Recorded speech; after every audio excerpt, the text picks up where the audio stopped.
Pour moi, c'est aussi une des richesses de la formation de nous donner accès à ce réseau de professionnels.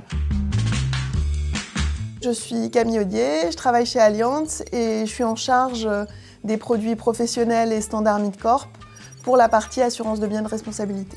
Comment est-ce que j'ai choisi de faire cette formation? C'est aussi parce que mon manager de l'époque m'avait repéré comme quelqu'un qui pouvait évoluer positivement dans l'entreprise et m'a proposé donc de suivre cette formation. S'en est suivi un parcours de sélection puisqu'on était plusieurs à potentiellement pouvoir suivre cette formation, au bout duquel j'ai été sélectionnée.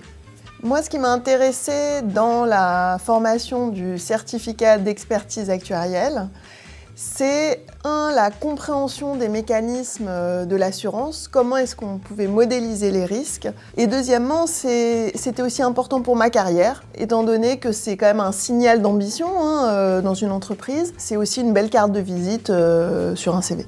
Le certificat d'expertise actuarielle, ça m'a ouvert des portes en termes d'évolution dans mon entreprise, puisqu'auparavant j'avais un profil plutôt technique, plutôt mathématique, et là ça m'a vraiment ouvert la porte vers l'assurance.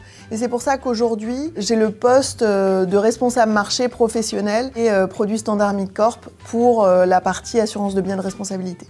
Pour moi, le centre d'études actuarielles, ça m'a aussi apporté un réseau d'autres professionnels dans d'autres entreprises. Et ça, c'est très précieux quand on a des questions pour essayer de se comparer sur nos pratiques professionnelles. Il y a aussi tout un tas de groupes de travail quand on a des questionnements spécifiques sur un type d'activité auquel on peut participer. Pour moi, c'est aussi une des richesses de la formation de nous donner accès à ce réseau de professionnels et à ces groupes de réflexion, de travail. Par ailleurs, le contact avec aussi les professeurs qui sont également des professionnels de l'assurance d'un certain niveau, j'ai trouvé que c'était particulièrement intéressant quand on avait des questionnements qui pouvaient être assez pointus sur certains sujets ou même sur des orientations que pouvait prendre l'assurance. Alors qu'est-ce que je donnerais comme conseil aux futurs stagiaires du CEA? De bien prendre en compte l'investissement très important en termes de travail personnel que ça demande. Il faut bien prévoir quel moment on va sacrifier de sa vie personnelle pour s'investir dans le CEA et que ce soit une réussite.